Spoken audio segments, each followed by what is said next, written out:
दोस्तों, news trip में हम आज बात करेंगे उस ट्रिप की, उस सफर की, उस यात्रा की जो देखने में बड़ा आनंद सा लगता है, यानी संताप से भरा, दुख से भरा और एक लंबा। हम बात कर रहे हैं प्रवासी मजदूरों की, देश के प्रवासी मजदूरों की, जो मेगा सिटीज जिसे हम कहते हैं, वहां से निकल के वो वापस गृह नगर, गृह राज्य, अपने ग्रामीण इलाकों में आने को मजबूर हो चुके हैं। ये कोरोना काल है और कोरोना की त्रासदी का सबसे बड़ा अगर कोई प्रतिफल सामने आया है तो वो प्रवासी मजदूरों के बतौर आया है। देश में प्रवासी मजदूरों की समस्या आर्थिक तौर पर और सामाजिक तौर पर एक बहुत ही बड़ी समस्या है। ये विकराल स्वरूप है। हम आंकड़ों के लिहाज से इस भयावहता को समझने की कोशिश करते हैं। चित्र भयावह आपको जरूर दिखेगा, लेकिन ऐसा नहीं है कि इसका निदान नहीं है। अगर हम इसको कोरोना के लिहाज से देखें, कोरोना के शब्दों से जोड़कर देखें, तो कोरोना का जो वायरस है उसका वैक्सीन तो आजकल निकलना तय है, लेकिन देश में जो प्रवासी मजदूरों की समस्या है, क्या उसका वैक्सीन, उसका निदान कभी निकलेगा?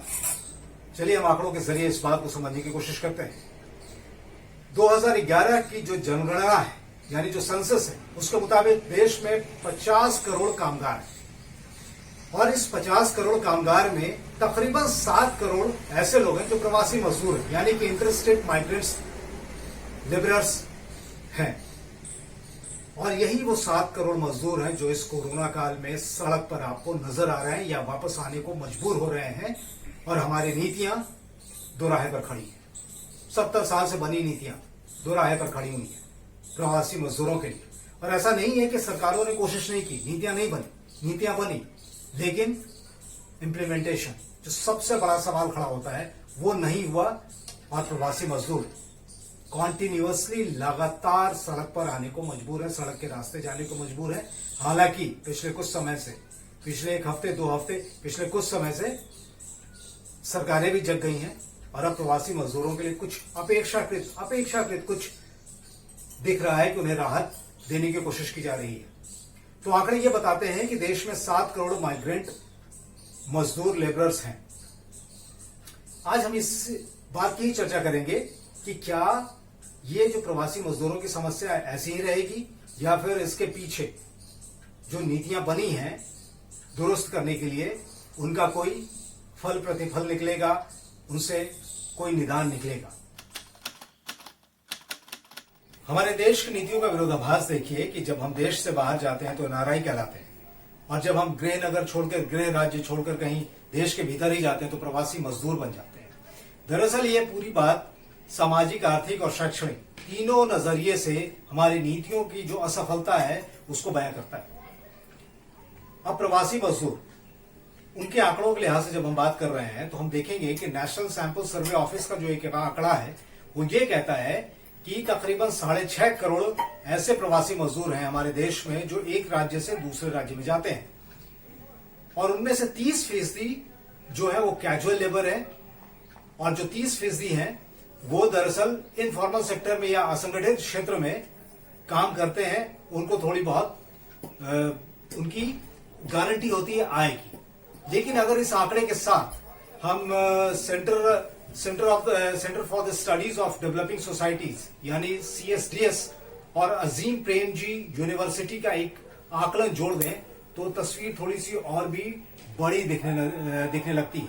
मसलन ये इन दोनों का जो एक स्टडी अध्ययन है उसका एक आकलन ये कहता है कि हमारे बड़े शहरों के 29% हमारे बड़े शहरों की आबादी है वो दरअसल दिहाड़ी मजदूर है, और ये वही मजदूर हैं जो वापस अपने घर आना चाहते हैं। जब वापस अपने घर आना चाहते हैं तो उसके राजनीतिक आयाम भी हैं।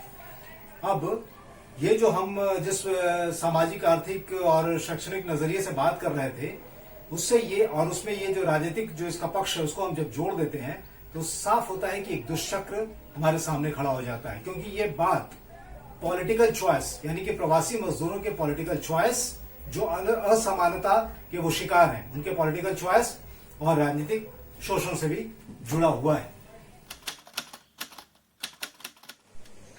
जब हम मजदूरों के राजनीतिक शोषण की बात करते हैं तो कई मसले सामने आ जाते हैं। मतलब ये प्रवासी मजदूर उस इलाके को छोड़कर जहां उनकी आजीविका है, जहां रोजी रोटी चलती है, उसे छोड़कर वापस अपने इलाके में आने को मजबूर क्यों है? तो इसके पीछे कुछ वजह हैं, खास वजह हैं। सरकार की एजेंसियों के साथ काम करने वाले लोग जो सरकार की नीतियों को जमीन पर उतरते और ना उतरते दोनों तरीके से देखते हैं, उनमें से कई ऐसे विश्लेषण करने वाले लोग हैं जो इस बात को बहुत ही समीचीन बनाते हैं जब वो अपना विश्लेषण करते हैं। ऐसे ही एक विश्लेषक बताते हैं कि दरअसल प्रवासी मजदूर उस इलाके में, उस राज्य में जहां वो अपनी आजीविका ढूंढने पहुंचते हैं, वहां के वोट बैंक होते नहीं उस वहां की सरकार के लिए या वहां के राजनीतिक दलों के लिए। इसलिए अगर ऐसे मौके जब आते हैं, जब उन्हें वापस जाना पड़ता है, तो उन्हें रोकने वाला कोई नहीं होता है कि हमारे यहाँ रुक जाओ, यहीं ठहर जाओ, क्योंकि इससे उनका राजनीतिक भला बिल्कुल नहीं होने वाला होता है।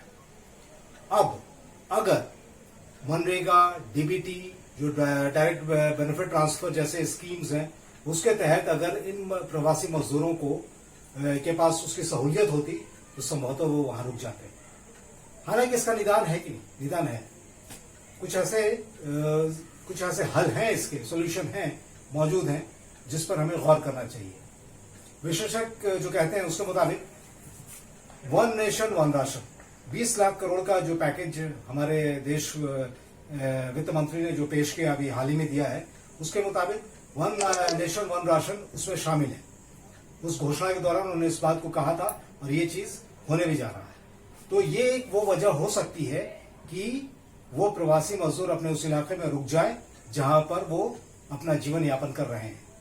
अब दूसरी बात कि ऐसे सेक्टर्स में काम करने वाले प्रवासी मजदूर जो अनऑर्गेनाइज्ड है, जिसका डेटा संग्रह करना बड़ा मुश्किल है, जिसको अकाउंट के दायरे में लाना बड़ा मुश्किल है, वैसे प्रवासी मजदूरों को औपचारिक तौर पर स्वीकृति मिले।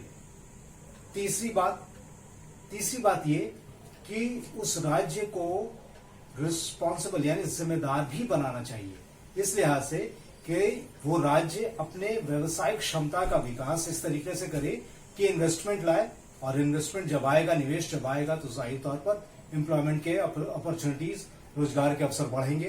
तो ये प्रवासी मजदूर ऐसी मुसीबत के समय में वापस जाने की बात शायद ना सोचे। और एक चौथी बात कि एम्प्लॉयर्स जो होते हैं, जो काम देने वाले लोग होते हैं, उनको भी जिम्मेदार बनाया जाए। उनको भी कहा जाए कि वेलफेयर फंड वो क्रिएट करें इन प्रवासी मजदूरों के लिए अपने संस्थान में, ताकि ऐसी परिस्थिति का सामना हो तो प्रवासी मजदूरों के पास कुछ विकल्प मौजूद हो। और वो राज्य जहां वो आजीविका कमा रहे हैं प्रवासी मजदूर, वहां भी एक नीति इस तरीके से बननी चाहिए जिसमें हेल्थ इंश्योरेंस, पीपीएफ, ये जो तमाम चीजें हैं जो मजदूरों के कल्याण के लिए जरूरी है, वो वहां मौजूद होना चाहिए।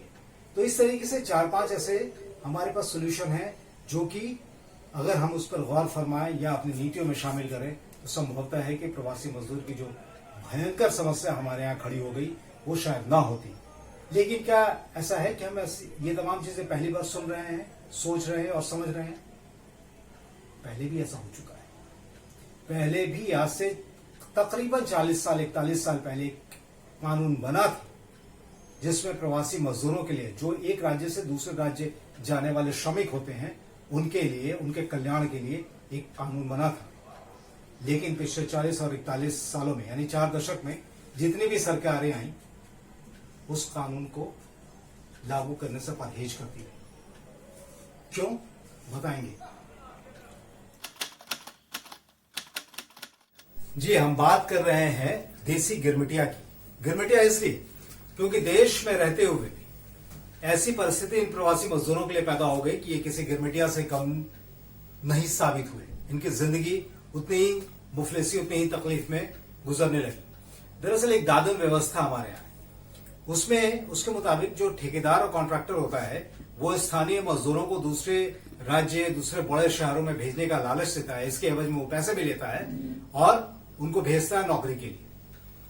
तो ये दादन व्यवस्था, इस दादन व्यवस्था के खिलाफ आज से 41 साल पहले प्रवासी मजदूरों के लिए, उनकी आजीविका की सुरक्षा के लिए कानून बना था। बात 1977 की है। 1976, उससे पहले एक साल मैं जोड़ूंगा इसलिए कि 1976 में देश के सभी लेबर मिनिस्टर्स थे, उनकी एक बैठक हुई थी और उस बैठक में यह तय किया गया था कि प्रवासी मजदूरों के लिए जो मुश्किलें उनके सामने खड़ी होती हैं, इसके लिए एक व्यापक कानून बनना चाहिए। और उस दौरान एक कमेटी को गठित करने के लिए अनुशंसा की गई थी। फिर वो कमेटी बनती है और उस कमेटी 1977 में वो कमेटी बनती है और उस कमेटी ने रिकमेंड किया, जिसके मुताबिक एक एक्ट बना 1979 में, इंटर स्टेट माइग्रेंट वर्कर्स 1979।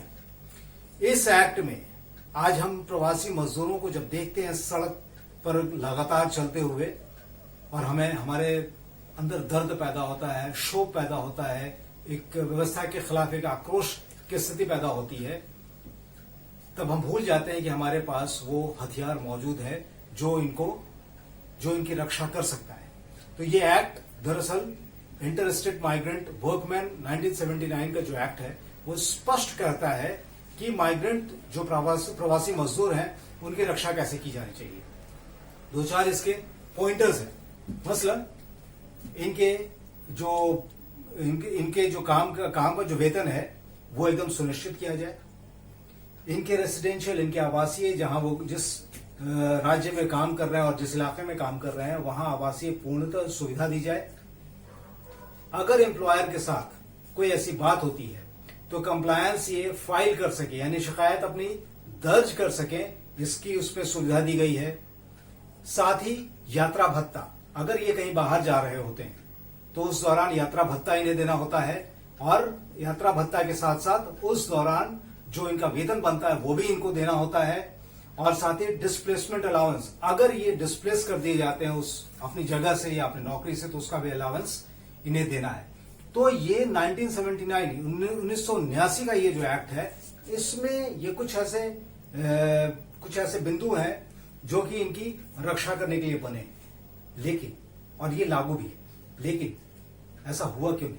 अगर ऐसा हुआ होता है, यानी कि इसे पूर्णतः लागू कर दिया गया होता, तो प्रवासी मजदूरों के साथ जो आज हम देख रहे हैं, जो तकलीफें देख रहे हैं, जो तस्वीरें हमारे सामने आ रही हैं, वो शायद नहीं आती।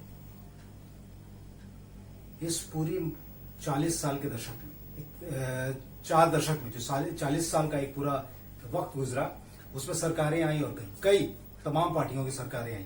1976 में जब इस कानून के लिए बैठक हुई थी, देश में आपातकाल था। कांग्रेस की, जो इंदिरा गांधी की कांग्रेस थी, उसकी जबरदस्त पकड़ थी। 1979 में जब कानून बना तो जनता पार्टी की सरकार थी।